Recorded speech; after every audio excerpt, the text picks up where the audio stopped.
Senator Tuberville. Thank you, Mr. Chairman. Good morning. Thanks for both of you. Thanks for what you've done for our country over your careers, you and your family. What a sacrifice it's been, but done an outstanding job.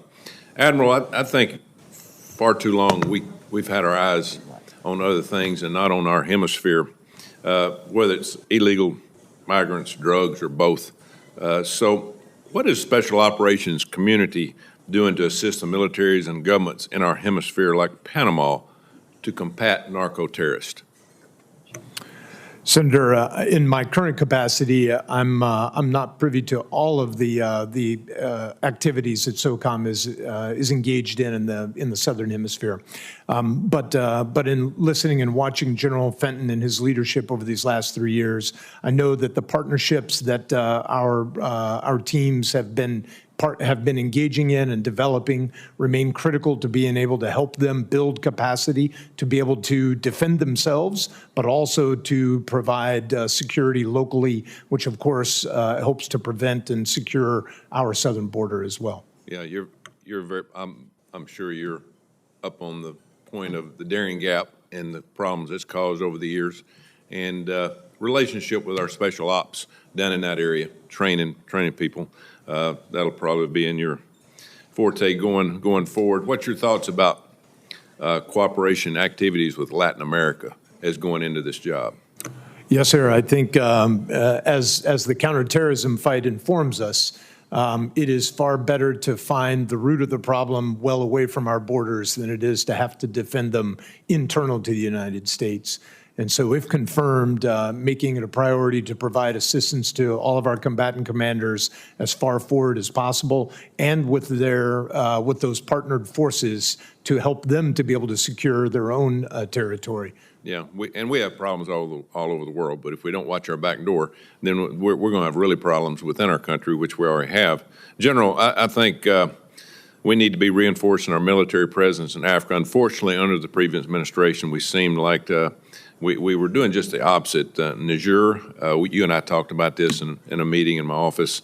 The vacuum that was caused there, China, Russia, Iran, were all too happy to feel the things that we were doing there. What's your assessment of our withdrawal from Air Base 201, and have we learned from these lessons, and your thoughts about maybe the future there? Senator, I appreciate that question, and there was a significant investment that went into that air base. It was in a key area for us to be able to monitor the threat, so the loss of that is one that we'll have to find creative ways to continue to get the indicators and warnings of what the terrorists are doing in that area. I think we also have to understand that there is some volatility across the continent, so how do we make smart investments with the partners that we can continue to sustain?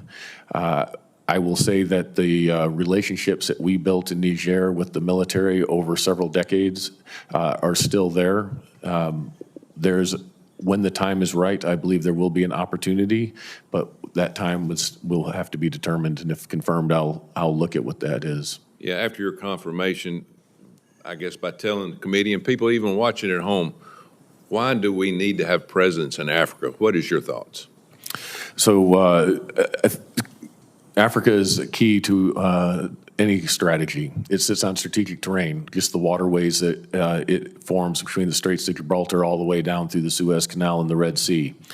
It is critical minerals and resources that are on the continent that we need for the future economy.